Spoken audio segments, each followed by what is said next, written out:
Up next, ladies and gentlemen, we have the smart diaper. Now, this is going to revolutionise the way that you parent. The smart diaper. These days, everything is smart. What's wrong with smart? Nothing.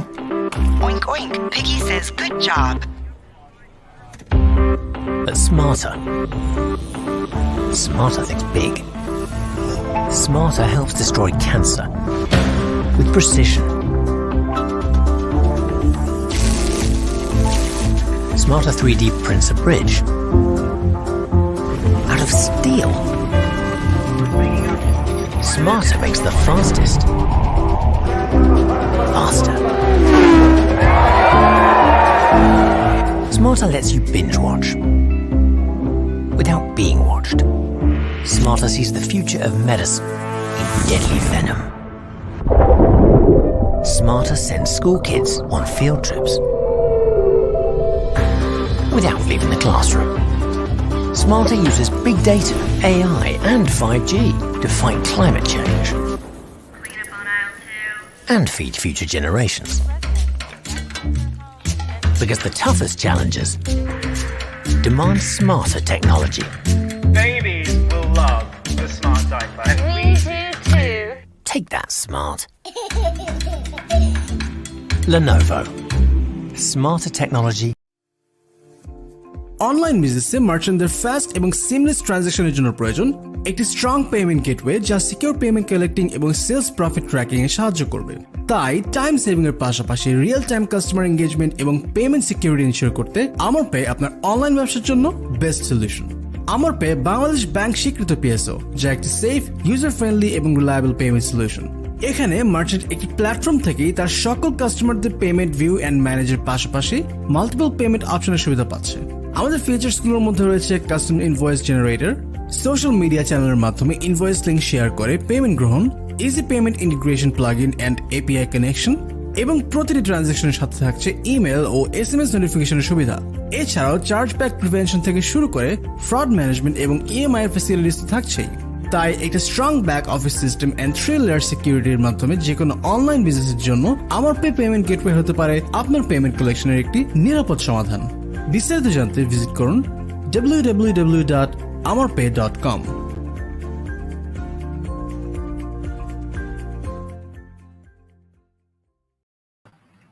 So yes, we are back.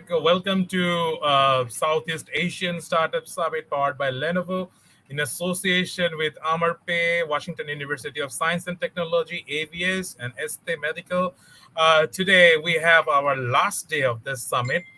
And without further ado, we'd like to invite our distinguished speakers from different part of the world. Yes, different part of the world. And you would love this topic, which is key strategies to build Smart Bangladesh 2030. And it's based on the startup. So we have the people, those who are the expert in this whole ecosystem. So I'm inviting one by one our distinguished speakers from different part of the world. I'm inviting Mahdee Uz Zaman all the way from US. Hello, Zaman bhai. How are you? Hello, assalamualaikum. Yes. It was great having you as always. And I hope we can learn more about the solid strategies from your side. Now I'll invite Mr. ERIK AZULAY. He is the executive director of NEXUS. And NEXUS is one of our strategic partner of this Southeast Asian Startup Summit. I hope we are audible, ERIK. Yes, very good. And thanks for inviting me. Glad to be here, Imran. Awesome. Now I'm inviting Mr. Habibullah N, Karim. He is on the way to his office. I hope we are audible, Karim bhai.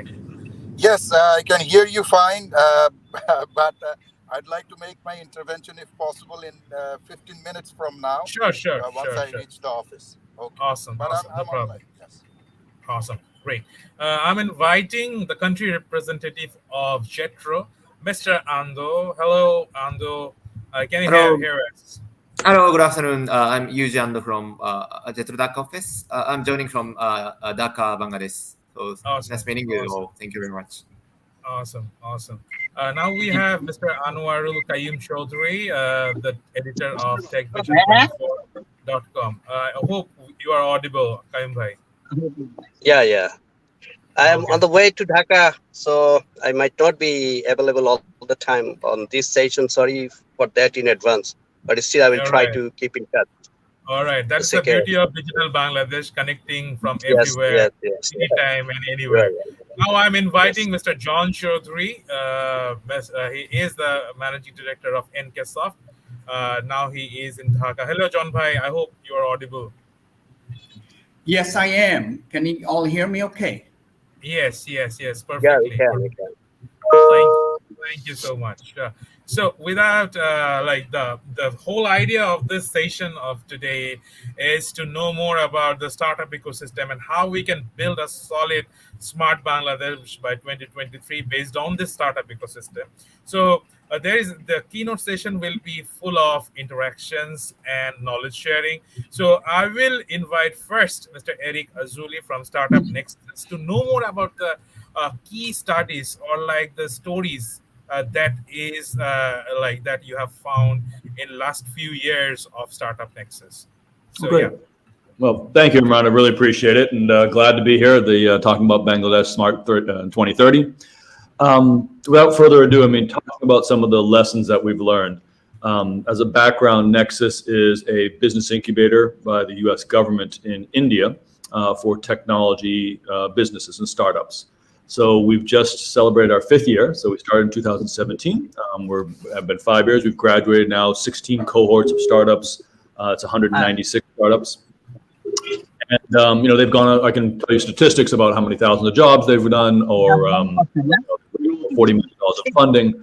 But the point is that it's been quite successful. But from a story perspective on building the entrepreneurship ecosystem in India, and the lessons that I think can be brought to Bangladesh. The point of why the U.S. government brought us in to create this ecosystem and this incubator was really not to compete with other incubators. There are plenty of incubators in India back then, and even more so now.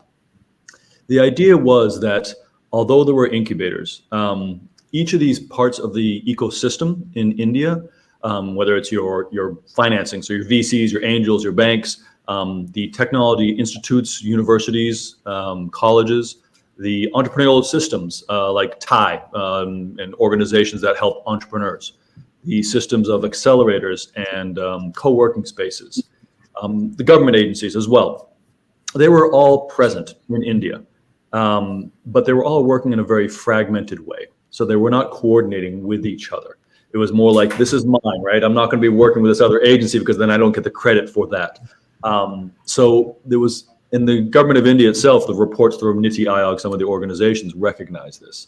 So the US government came in to say, look, why don't we build an incubator to kind of show best practices from the United States and internationally, with an important goal of not just saying, here's the Silicon Valley model, right? Or here's the Austin, Texas model, what we use. And this is the model you should use. That doesn't work. But to show best practices here and combine them with the local best practices in India. And that's what we did. So Nexus, the group, is supposed to be a center, a nexus of coordinating and connecting these different agencies. And I think, 5 years later, the results that we've had with our startups and the impact we've had on the ecosystem have been extremely positive, way better than we even imagined. And so for the goal, I think, in what I would say for lessons for Bangladesh is that the same thing. We see some rising now angels, corporate investing. We see even a few VCs, government sponsored. Great talent in Bangladesh. Good market, not only for Bangladesh, but South Asia. We see some great institutes and universities as well. So you got, again, some entrepreneurs generating. But so far, we see that as a very nascent and very fragmented, not working together. So one of the biggest lessons that I see from Nexus and having the US government come in or another agency come in that is a neutral player and trying to bring together the different players in the ecosystem to be able to work together. That is where you really start seeing the magic of an ecosystem, right? That's where you start seeing the difference between just a large city, like a New York City, which is a great city, but between that and a Silicon Valley or an Austin, Texas, or the Boston or the Boston corridor or the North Carolina. These cities are not quite as big, but yet they have something that makes them identifiable as a worldwide entrepreneurship and innovation system, smart places, as you might say. And to me, it's not about just the amount of money or the policies, it's how these different factors work together and work in a total system, an ecosystem, to help entrepreneurs and innovation. So, without going on too long, what I wanted to say is what I think one of the biggest lessons that we've learned from Nexus, again, that has been shown in India, and I think can absolutely work in other countries, especially in Bangladesh, is having an organization to be able to help pull through a neutral player, to start bringing together the different aspects of the ecosystem so that everybody starts working in tandem. And it's not hey, this is mine, this is yours, in a fragmented way. So in a nutshell, that's what I say the number one lesson that we learned from Nexus. I'm more than happy to talk about other aspects or different startups that we've had, different challenges. But if you ask me what the number one lesson was, it's this: to bring together as a community, bring in the different aspects of the finances, the institutions, the government organizations, the entrepreneurial organizations, and have them start working together to be able to lift up entrepreneurs and startups. Awesome. Thank you, Eric, for your kind observations regarding this. Now I'm moving to Mr. Mahdee Uz Zaman, as he is directly working with this ecosystem for quite a long time and being a great mentor for for this ecosystem. So I'd like to know more about what are the opportunities that we can create through this startup ecosystem to build smart Bangladesh. Yeah. Thanks, Imran. And I was really listening to Eric, what he's talking about. It's fundamentally an ecosystem is a foundation for a true success, especially for a scale for the startup. So again, I am seeing from outside in, but at the same time, my root is in Bangladesh.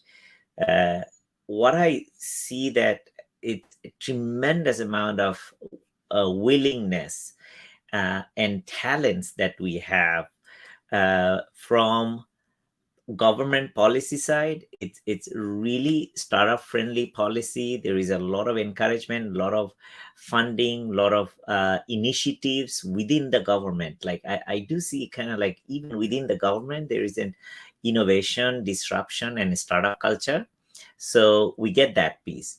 Then we see there is a tremendous amount of young minds that coming out of universities, or there are government officials and agencies. They see some particular problems and they want to do something. At the same time, people from all ages, with diverse background, they're all willing to do something that is, it's going to make some differences and changes. And we have seen that over and over. So we have a great population thinking how they can make something which is disruptive and innovative. So we got the policy side, we have the resources side, meaning the talent side. And the third thing is, which is tremendously important, is we have a local base where they can test their ideas, which is 170 million people, which is massive internet penetration. Everybody has a mobile, meaning that everyone is startup at the root and the core of it. So you have the policy, you have the resources and the talent resources essentially, and also you have where you can scale massively these startups. So if you gather all of them together, locally speaking, Bangladesh is ripe for startups.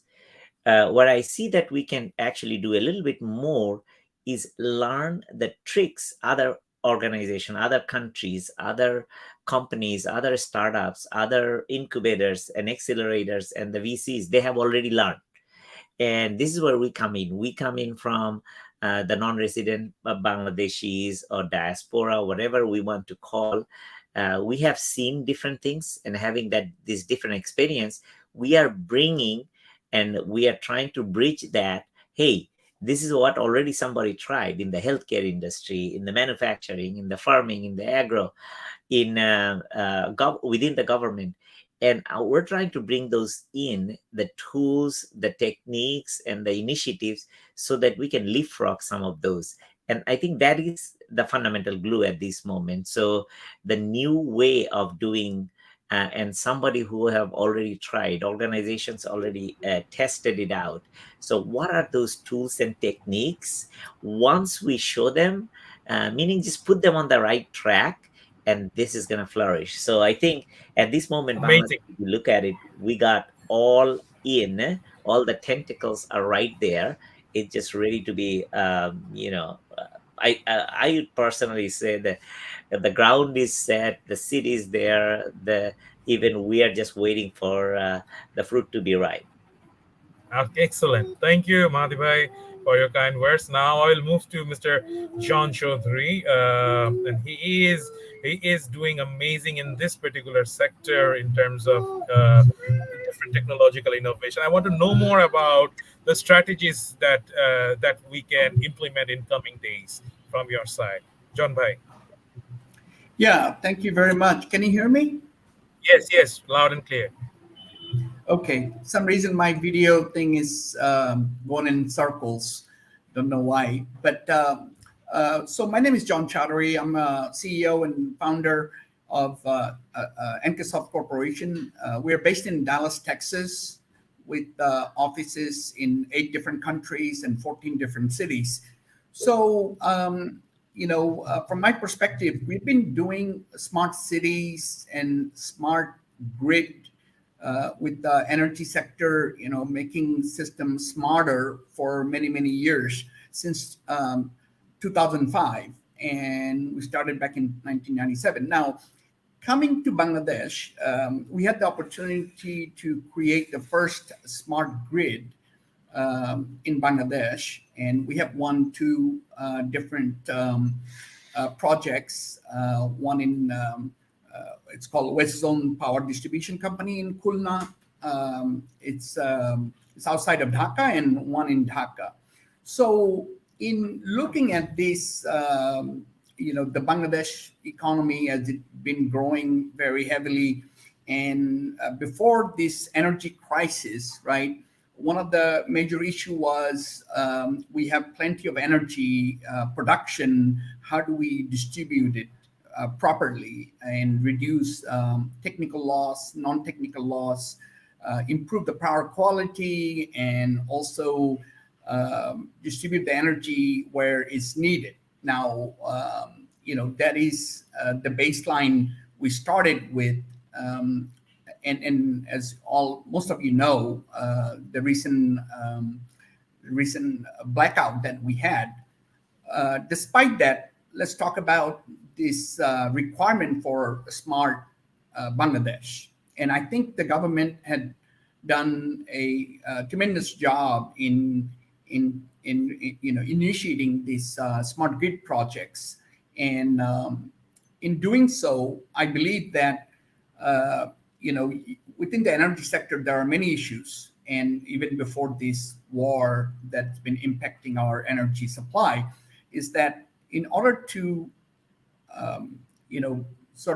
take advantage of these the startup ecosystem, you got to have reliable energy. You got to have reliable and quality supply of electricity. So your semiconductor plants, or a farm who's doing work that don't get interrupted by energy supply. So hence, I believe that we are helping in putting this infrastructure together to automate the distribution sector. Now, then we experienced this energy crisis because of the war, and the energy prices shot up, and the fact that we cannot buy some of this fuel from coal to LNG in a reasonable price. So now our production of the electricity is getting impacted. On top of it, we had this blackout. Now, just to give you some perspective on the blackout, I had several calls, and we still don't know exactly what caused it. But bottom line is, in the transmission sector, we also need this automation, so we know exactly where the problem had happened, when something like this unfortunate thing happens. So given that transmission system is not totally automated, hence we still don't know exactly what was the cause. But I believe all the right step has been taken from the government perspective, despite the slowness in adopting some of these automation. But I think we are here to talk about how to make smart Bangladesh happens, and if you will, the fuel to the growth of these startups is helped by uninterrupted and quality power supply. And we're glad that we're part of that journey. And I believe that, I'd love to get your input into the smarter electric grid. But I believe that we're putting together that building blocks, and I give kudos to the government in taking those initiatives. Thank you. Right. Thank you, John Bhai, for your kind words regarding the strategies and stuff. Now I'll move to Ando from JETRO, as Japan is being a great friend in this startup ecosystem, and we have seen different initiatives to enhance the ecosystem of our startup culture. I want to know more about what are the upcoming initiatives from JETRO we might expect, or from the government, so that it can take this ecosystem to the next level to build smart Bangladesh. Thank you very much, Imran. This is the ANDO country representative of JETRO. Before the mentioning the responses, I would like to briefly explain about JETRO. JETRO is an investment and trade promotion agency under the Japanese government, and we initiated the initiatives in Bangladesh since 1973, just after the independence. And as you know, Japan and Bangladesh is a time-tested friend. So we have promoted the trade and investment from Japan to Bangladesh. And as you may know,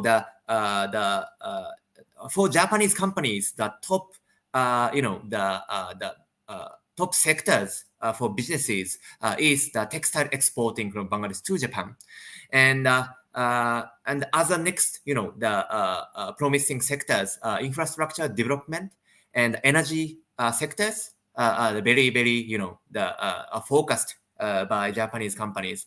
And as a next, the potential sectors, the startup collaboration and investment in startup companies in Bangladesh is coming next to the top list of businesses for Japanese companies.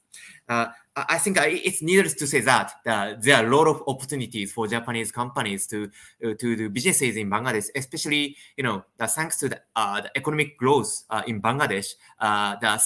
Many startup companies have initiated their business operations in Bangladesh. So many Japanese companies are focusing on collaboration with the startup companies in Bangladesh. But I have to say that there are still a number of challenges. Actually, we are trying to connect between Japanese companies and Bangladesh startup companies in Bangladesh. But before that, there are a lot of challenges from Japanese companies. I think we can say three major challenges. So the number one is there is the policy inconsistency in Bangladesh. So as you know, the Bangladesh government has a very drastic initiatives to promote the startup companies in Bangladesh. And Honorable State Minister for ICT, Mr. Porak, is very, very dynamic for promoting the startup companies. So he's really great. But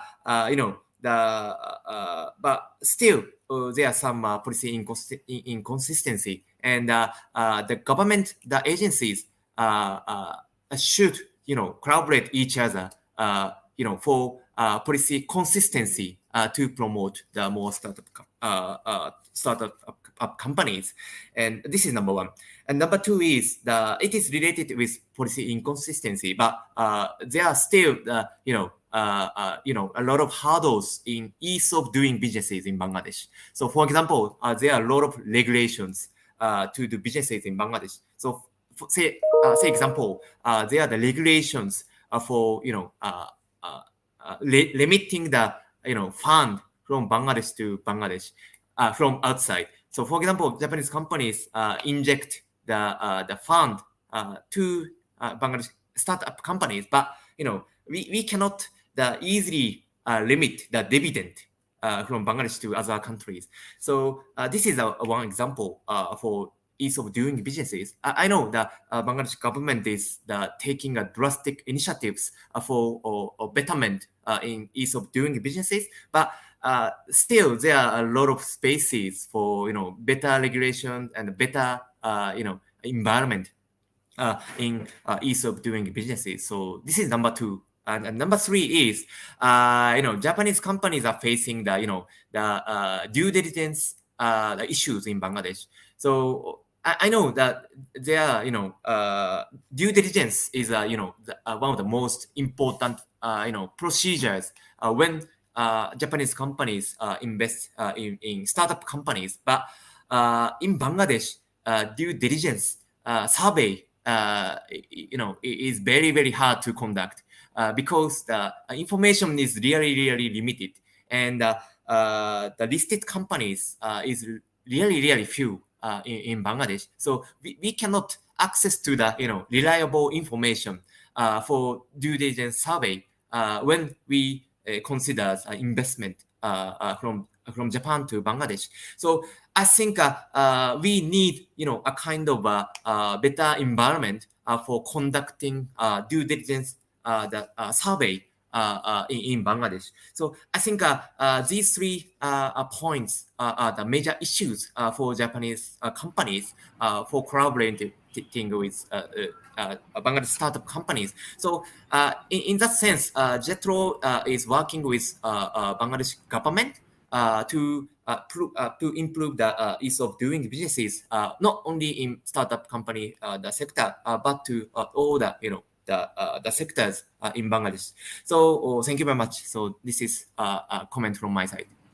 Thank you, Ando, for your excellent comment on this. Now I'll move to Mr. Habibullah N. Karim, as he is engaged with this policy at the same time working with government closely, and he was the founder of the basis at the same time. So I want to know more about the key strategies that might be taken in coming days to enhance the vision of Smart Bangladesh by 2030. Over to you, Mr. Karim. No, thank you, Imran, for inviting me on this panel.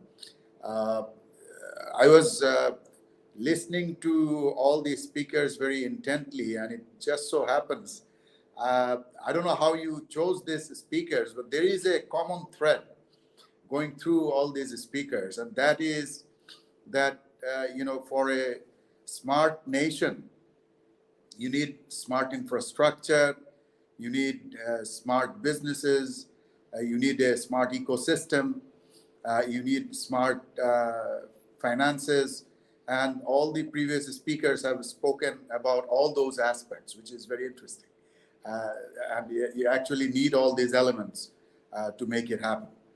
So first off, what I will say is that Bangladesh, as you all know, that Bangladesh is on a firm footing towards becoming what is known as quote-unquote knowledge economy by 2041. And towards that goal, of course, we will have several iterations of policy priorities. So in the last 12 years, the policy priority was on digital Bangladesh, focusing on the digital infrastructure, digital services, whereas in the next phase, as we strive towards a smart Bangladesh, the focus is on inclusiveness and universality of all such services and infrastructure provisions. So, and as you know that without that, we cannot claim to be a, let's say, a knowledge society if we leave out the majority of our population from the benefits of the knowledge economy. So towards that goal, one issue that you yourself has mentioned, that government is placing a high priority on building a very thriving and vibrant startup ecosystem. Having said that, the startup ecosystem in Bangladesh, or startups in Bangladesh, haven't gotten the same level of traction or visibility, let's say, as the startup ecosystem in India or Vietnam or even Philippines to that extent. And what that means is two things. I'll tell you the two aspects of this. One is, I'm privileged to be the chair of the Startup Bangladesh, project, the IDEA project, their performance and performance monitoring committee, and I also co-chaired their selection committee. So I have seen the kind of companies, the kind of startups that are, coming up in the last 5 years. And already the government has given pre-seed grants to nearly 400 such startups. That has already happened. And what we have seen is that this government's grants actually enable further angel investments and venture capital investments, both from within the country as well as from outside the country. And some of these startups that we have invested in early on, they're almost, becoming unicorns, such as ShopUp, such as Sheba, and many others like them. So this is one thing. So on the one side, what we see is, of course, there is a lot of riffraff also. Not all these startups are brilliant, but when you have a population size of 170 million people, leaving aside everything else, the law of averages says that we are going to have hundreds of very innovative, very brilliant, very passionate, very dedicated startup entrepreneurs, and that is what we are seeing now. I'll give you another statistics to drive home this point. As Imran has pointed out, I'm also the founder of Basis. We started with only 18 software companies, software and IT service companies. Today, it has more than 2,500 software and IT service companies as members. But all the 2,500 companies together in Basis, the total, equity value of all these 2,500 companies is less than the, topmost startup in Bangladesh, which is Bikash. So what that tells you is that the startups of Bangladesh, they are going to be the future engine of innovation and growth. So we see them as the movers and shakers of technology adoption and bringing people into that inclusive knowledge society that we are dreaming of. So what that means is, I think Bangladesh is truly, taking a cue from our tourism slogan, come to Bangladesh before the tourists come. I would give that same slogan to all the potential investors and partners that come to Bangladesh before other investors discover Bangladesh. This is the hidden gem in South Asia, I'm telling you. And, we are seeing a lot of entrepreneurial activity. We are seeing a lot of very brilliant boys and girls, some with, overseas education, some coming from backgrounds that you'd be absolutely, amazed that with such humble backgrounds, they're coming up with brilliant and innovative startup ideas and setting up companies like that. So I'm very, very hopeful. I'm very optimistic about the startup ecosystem in Bangladesh.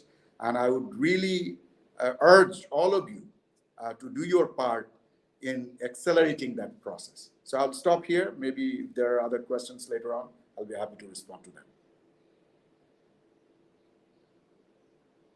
Thank you, Karim bhai, for your kind words. As we know, you inspire the whole generations every day and through your work. So thank you again. So I'm moving back to Mr. Mahdee Uz Zaman. Everyone, Mahdee bhai has got a vision, and this vision is quite aligned with our mission of Smart Bangladesh. So what are the opportunities that you are seeing in coming days that our youth can build a smart Bangladesh together with the power of the digital inclusivity? Yeah. Thanks, Imran. I think all of us can see the potential. And I'm super excited and super pumped how people are describing the potentials of Bangladesh. As you see, I'm just going to give a very quick one, which is, we had Bangladesh is the only country who had a major fight to keep its own language. In 1952, 71, we had a freedom fight. So we kind of made history, and our freedom fight, our independence were like 9 months long. So, shortest amount of time without any resources, just because of the fact we are so passionate and we're so emotional, and we essentially took that power to become the next one, and we transformed. Fast forward, we became also a digital Bangladesh in targeted for 2021. We exceeded that, because one of the things that I've seen, how Bangladesh is smart, the woman and the farmer who has zero formal education can use technology to do their trade and for their livelihood, and take the country completely to the next level all the way. So almost everybody has a smartphone. They are doing trades. They are doing financial transactions, as Karim bhai talked about Bikash. Bikash is the largest, essentially, a mobile or bank-less transaction provider in the fintech industry. So that has already at the root level. So meaning that we have already a people who are very smart and doing all the smart activities through technologies. Now, what is the vision? It's not my vision. It's actually everybody's vision. We want to see Bangladesh as smart Bangladesh, and faster than any other nation that tries to achieve it. It's not hundreds of years. We're talking about only a few years away. However, if you look at it, what happened in the government side, through various programs, we have digitized major government services. I think that's an exemplary. Not only we took that initiative, we applied it, and of course there are so many problems and barriers, but we overcome those things. And of course there could be, we can talk about, this is bureaucratic, this is this and this problems that I face. I saw that we pushed through everything, from the government officials, from the public, from the even the private organizations. They have done it. So on the smart Bangladesh, I'm going to talk about my perspective is IT, meaning that information technology. What I see when I tell people that this is a tool available and this is how you use it, because remember, this is the world of technology, and the technology is at anybody's and everybody's fingertip. When they know they can use it to make a fundamental difference. And people come from passion. What they do from passion. So we know how entrepreneurs and the founders, what they want to do. They go a very long length to do something, accomplish something. We can talk about even Pathao. So Pathao can do, we see Uber comes, and then Pathao already has a bike, because of the fact, based on localization and local delivery mechanism, or going from one place to the other. Then you started to see other technologies, Shop Up that we talked about. We have SHAHAWAT. We have so many other things, Sheba XYZ, so many other things that we started to see that They are utilizing the foundational technology and making it available to everybody and anybody. Now, very quickly speaking, when you launch something with technology at Bangladesh, you have to scale to 170 million people. I mean, I don't think there is any other place. Karim talked about that Bangladesh is the hidden gem. I think this is not only a gem, this is a dream for anybody, any investor to come where they can actually explore anything at scale. Now, if you can do it in Bangladesh, in my opinion, the way that I see it, you can do it anywhere and you can scale it out tremendously, because there might be some particular target that I'm doing. Even if it is a startup, let's say something failed, but I failed, but I scaled to 170 million people. That in itself is a major, major accomplishment. The last thing that I'll talk about is when I see the tools that is available at the fingertip of every single founders of startups, they don't know it yet. They really don't know all the tools and all the resources available at their fingertips. When they know it, when they see it, especially on the technology side, wow, I have seen them using technologies such as, artificial intelligence, machine learning, robotics, IoTs. We talk about this stuff. A lot of time we talk about the buzzword so much, I have a feeling that we already know, but we can see the potential of it once we give the tools of each one of those technologies to the fingertip. And I just wanted to show them how you can do it. They will figure out why they're going to do it and how they're going to make a difference. So the Smart Bangladesh already on its way. And I see there is a tremendous amount of people here from the ecosystem side, from the US government, from JETRO, from NKSOFT side. Again, John Bhai is in the US and he's in 18 other countries. Karim Bhai has been founder for, what the technology can take everybody to the next level. And yourself is doing this Inspiring Bangladesh is a foundational social network, which is really localized and built for the people of Bangladesh, by Bangladesh, and for Bangladesh.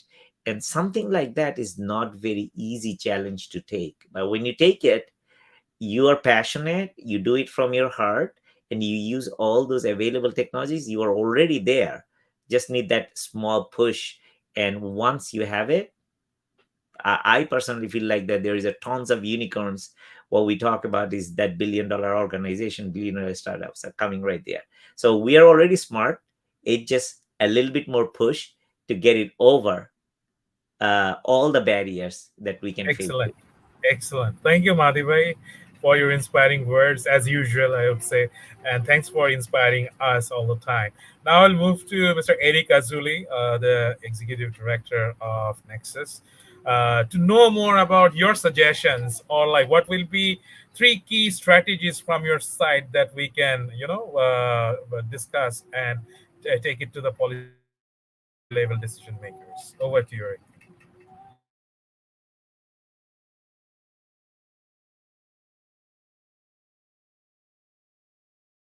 We can't hear you, ERIK. You're on mute. You would think after all this technology, we'd learn how to mute and unmute at the right time, right? Okay. But thank you. I just wanted to clear up one thing is that I think one of the co-members said, represent the U.S. government. I just want to make clear that we are not the U.S. government. We are a grantee, a international nonprofit based out of the United States that does this kind of programs all around the world. The NEXUS program is funded by the U.S. government, but I am not a representative of the U.S. government, for better or worse, right? So I just want to make sure that's clear.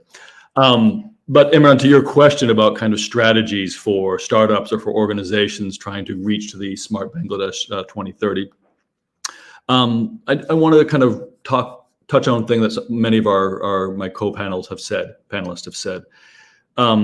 We've looked at the reports in Bangladesh, and it's growing, and there's a fantastic potential here. I think we all agree upon that. When you look at the startups, where the money is going, I think there's 3 categories that come up pretty clear. One is the fintech, one is, I believe, logistics, and the other one is e-commerce. And so if I want to mention to it as a strategy to the startups out there who are watching this and saying, that's where the money is going, I need to do fintech, right? Don't think of it that way. Remember that, and I think the previous honored co-panelist just mentioned this, is that technology is a tool, right? So don't say, hey, all the VC money is going to fintech. I'm going to create something with blockchain for fintech because that's where the money is. That's not what you should be thinking. The reason why fintech or agtech or e-commerce, logistics, is because you are solving a problem. There's a problem in society there. And when there's a problem, there's an opportunity to solve that problem that people will pay for.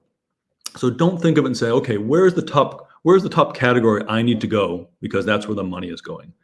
Think of it when you look around and say, where is a problem here that I can use technology, whether it's Bluetooth, machine learning, AI, graphene nanotubes, blockchain, whatever it is, or not. Because don't forget, even though we're talking about Smart Bangladesh, it's not about the technology. It's about using the technology to solve a problem that the market cares about. So the customer himself does not care if you're using AI or machine learning or whatever, graphene nanotubes. As long as the problem is being solved, that's what they care about. Now, technology has opened huge doors for us to solve certain problems faster, cheaper, more efficient, etc. But I would just say, for my first strategy tip to startups is, don't focus on where do I go where the money is going. Focus on the problem, solving the problem that the market cares about, and the money will follow you.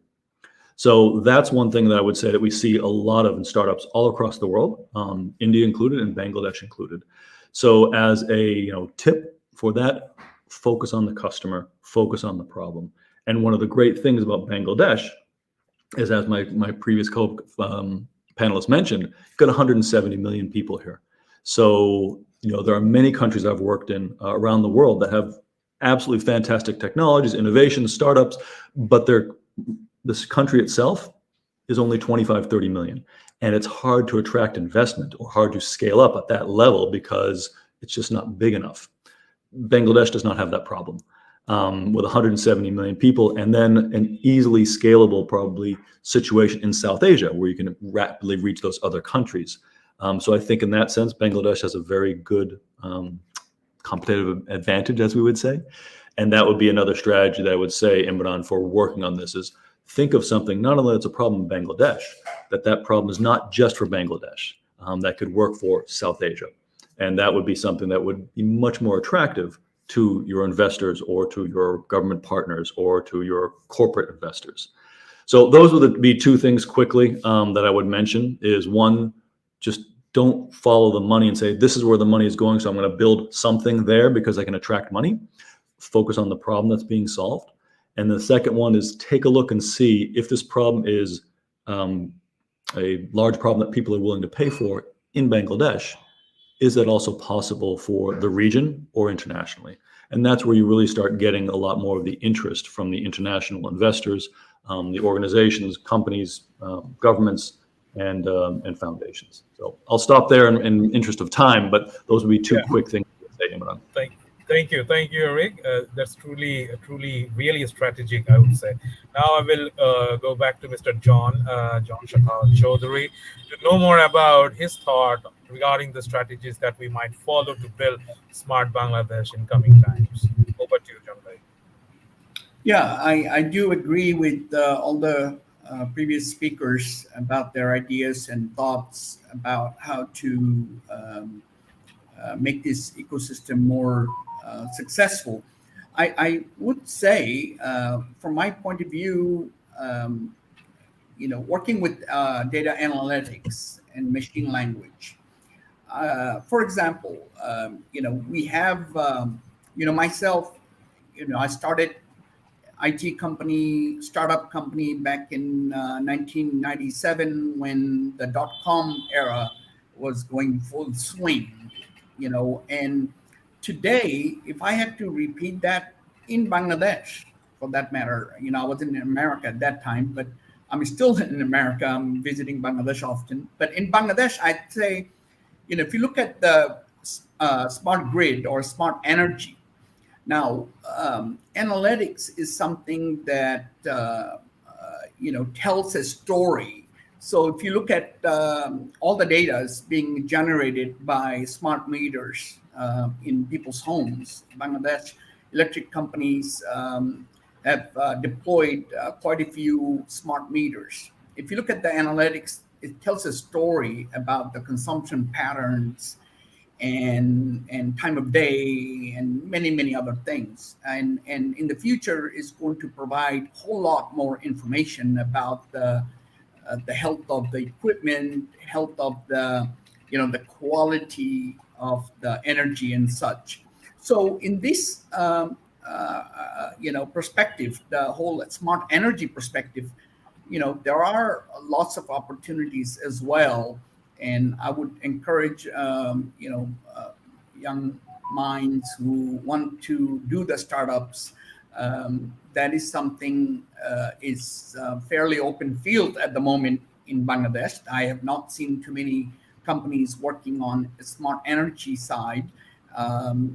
So that would be something that I foresee is a big opportunity.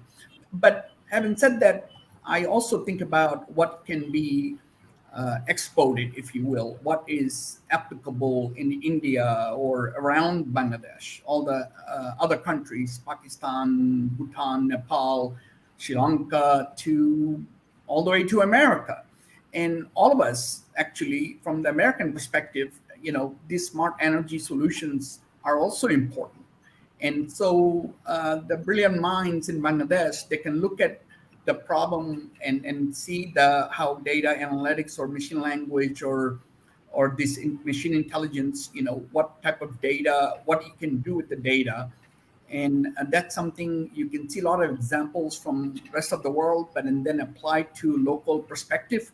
But end of the day, something that could be created here also could be sold elsewhere. Starting with India, as India is also investing a great amount of money in the smart energy space. Thank you.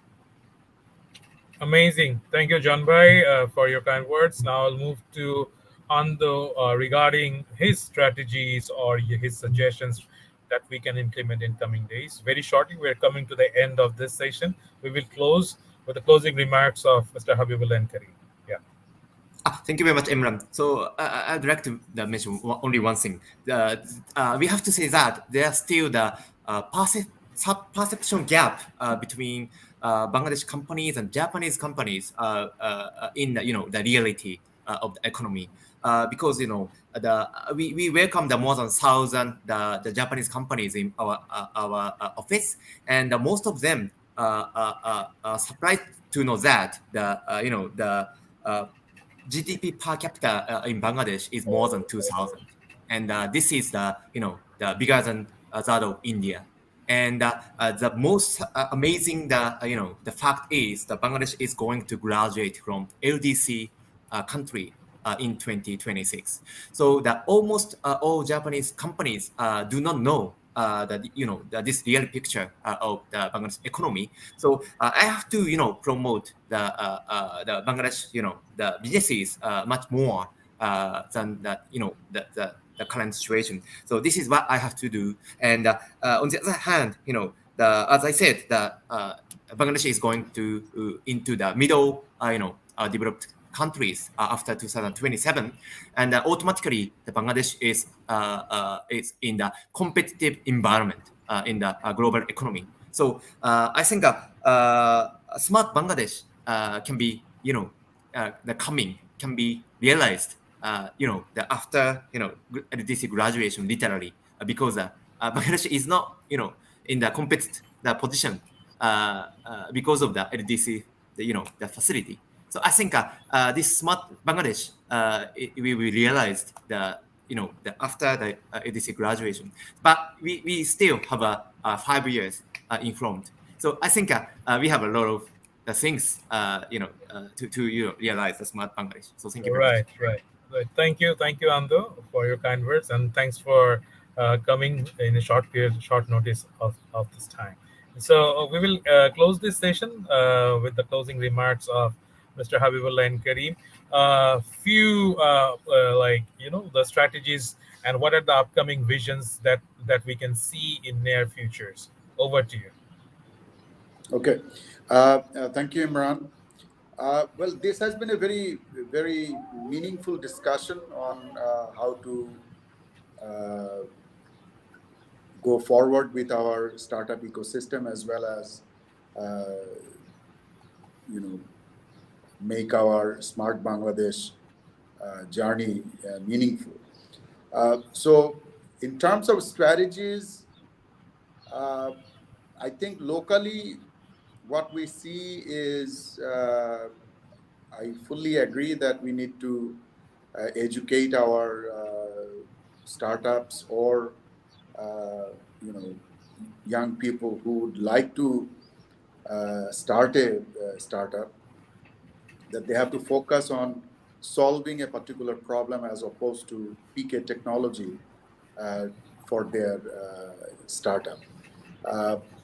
And this, there has to be, actually, I cannot really overemphasize this point. There has to be a singular focus on not only giving a solution, but as the old saying goes from Albert Einstein, that articulating your question is half the solution. So articulating the problem that you're trying to solve. Oftentimes when we interview startups, we find that they cannot even properly describe what problem they're trying to solve. They have a solution, but that solution is waiting for a problem to be solved.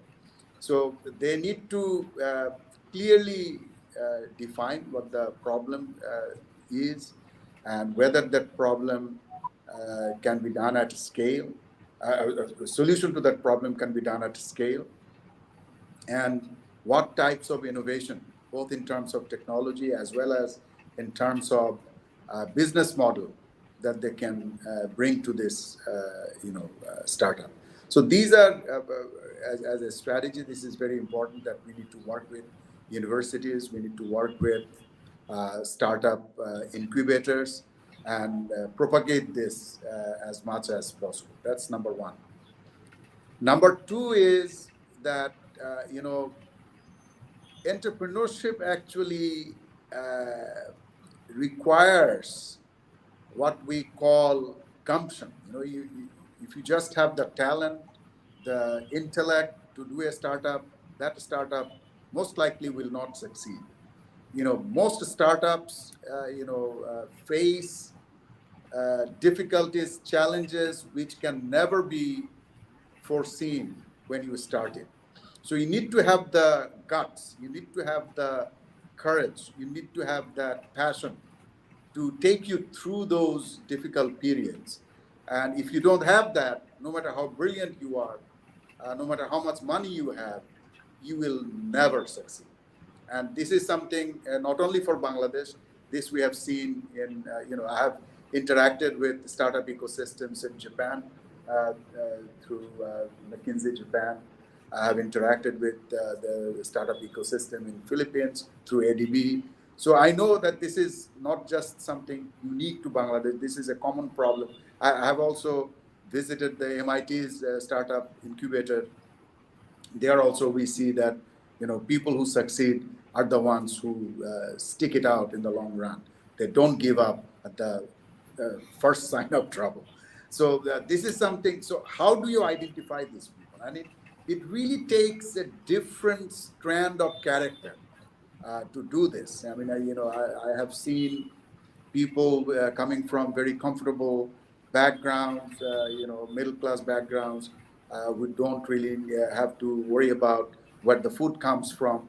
I've seen people even from rich backgrounds, but their startups fail. Their startups could not survive. Whereas I've seen young men and women coming from very poor background, who you cannot imagine could survive without a regular salary, but their startups survived. Somehow they made it happen because they were passionate about it. They really, had that courage, that gumption that I'm talking about. So this is, so how do we identify that? So my suggestion is we need to actually spread out this,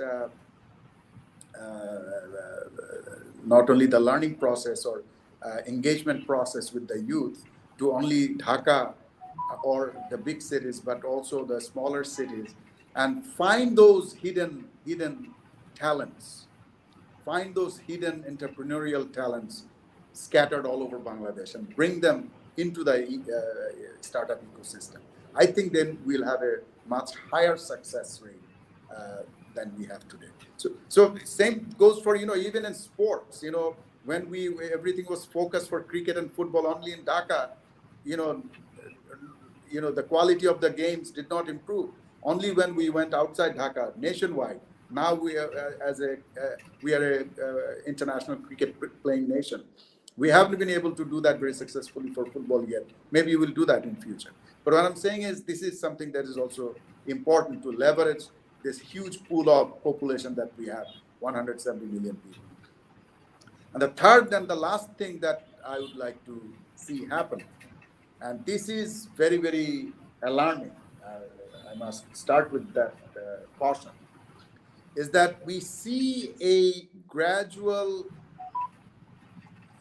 degradation in the quality of math and language education from school level and on. And as my father taught me many, many years ago, that your math skills and your language skills are taught in your primary and secondary level. You never improve on that later on in your life. So if those foundational tools are not imparted properly in our primary and secondary education, so we see a very alarming trend where we are not getting enough people into STEM education, science, technology, engineering, and math. So, and this is going to be a huge risk going forward. So we need to get the youth interested in science and technology and math. The math Olympiad, the science Olympiad, all of that is going to help, but we need to have a bigger program at every level of the society, the government, private sector to make this happen. So, and also get women involved in that. So STEM is not only for men, STEM also is for women.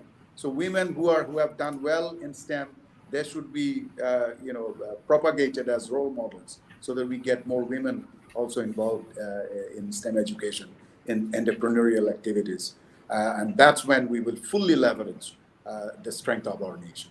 So Imran, thank you for organizing this panel, and thank you for inviting me. Right. Thank you, Karim bhai, for your amazing words. Now we are coming to the end of this session. Anyone wants to add anything very shortly, they can add. So anything, John bhai, Mahdee bhai, Eric, Ando, anything you guys want to add? I think thanks for organizing. This is a really amazing journey. We just started and we are here to observe, see, and let other people do it. We're just going to guide them, but I'm sure there is a big things coming out. Thanks. Right. Thank you, everyone, for your support, and hope to see you soon in coming days as usual. Thank you, everyone. Have a great day. Cheers. Okay, thank you. Bye-bye. Online বিজনেসে মার্চেন্টদের fast এবং seamless ট্রানজাকশনের জন্য প্রয়োজন একটি strong payment gateway, payment collecting এবং sales profit tracking এ সাহায্য করবে। তাই টাইম সেভিং এর পাশাপাশি রিয়েল টাইম কাস্টমার এনগেজমেন্ট এবং পেমেন্ট সিকিউরিটি এনশিওর করতে আমার পে আপনার অনলাইন ব্যবসার জন্য বেস্ট সলিউশন। আমার পে বাংলাদেশ ব্যাংক স্বীকৃত পিএসও, যা একটি সেফ, ইউজার ফ্রেন্ডলি এবং রিলায়েবল পেমেন্ট সলিউশন। এখানে মার্চেন্ট একটি প্ল্যাটফর্ম থেকেই তার সকল কাস্টমারদের পেমেন্ট ভিউ এন্ড ম্যানেজের পাশাপাশি মাল্টিপল পেমেন্ট অপশনের সুবিধা পাচ্ছে।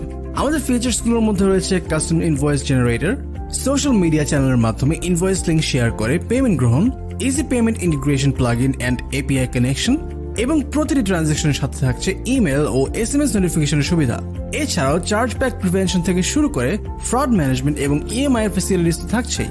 তাই একটা strong back office system and 3 layer সিকিউরিটির মাধ্যমে যে কোনো অনলাইন বিজনেসের জন্য আমার পে পেমেন্ট গেটওয়ে হতে পারে আপনার পেমেন্ট কালেকশনের একটি নিরাপদ সমাধান। বিস্তারিত জানতে ভিজিট করুন www.amarpay.com।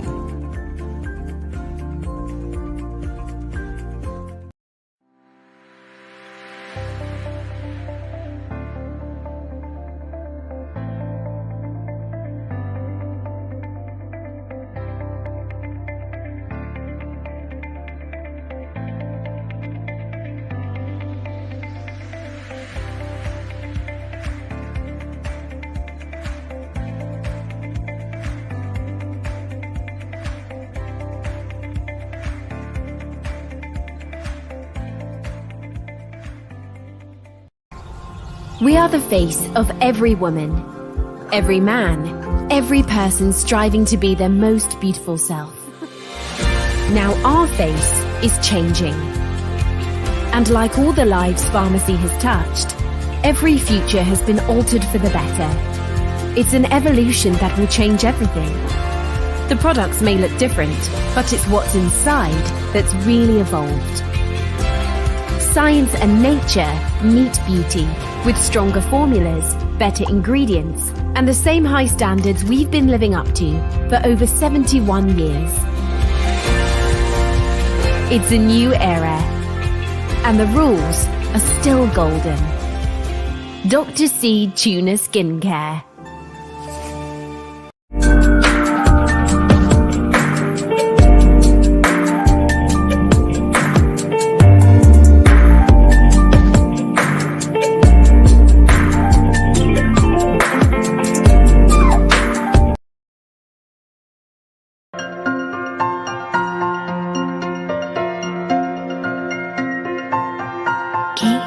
বাঁশি বাজায় রে মন কেন না চায় রে আমার প্রাণ যে মানে না কিছুই ভালো লাগে না কে বাঁশি বাজায় রে মন কেন না চায় রে আমার প্রাণ যে মানে না কিছুই ভালো লাগে না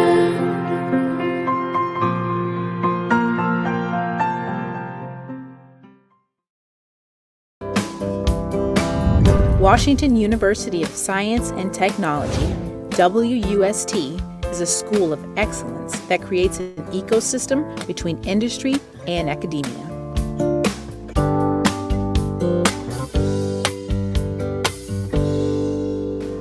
Established in 2008 in Virginia, USA, WUST has been educating students from 121 countries and permanent residents.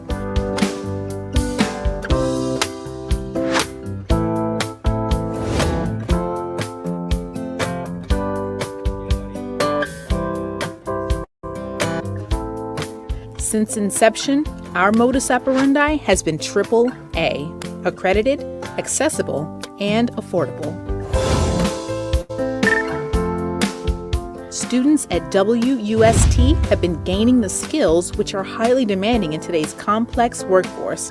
Hence, we create a replica of the work environment in the classroom settings. WUST is currently led by engineer Abubakar Hanif, a Bangladeshi American entrepreneur who is the chairman and CEO, and Dr. Hassan Karabuk, a proven university administrator, is the current president. WUST is certified to operate by Chevron, Virginia, accredited by ACCSC, approved to offer GI Bill educational benefits by the Virginia State Approving Agency, and approved by the U.S. Department of Education to offer federal student aid for those students who qualify. WUST's leadership includes faculty members who are scholar practitioners with 4 to 30 years of experience, making them excellent instructors.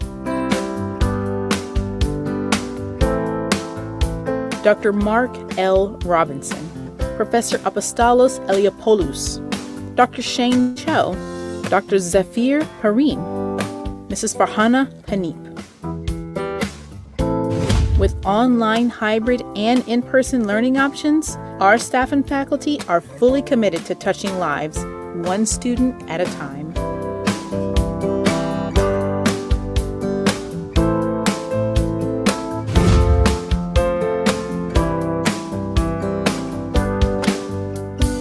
WUST offers degrees, skills, certificates, and career assistance until every graduate lands a job. First, I would like to extend my deepest gratitude to all university admin, staff. We have learned a lot in terms of academics as well as from our friends who come from very different parts of the world. Oh my God, I am feeling like out of this world. This was a day that I was really hoping for. After a while, I fall in love in this university. It was amazing, like experiment in the university. I've learned a lot of, like in these 2 years, it was a good experience. Study at WUST and shape your future.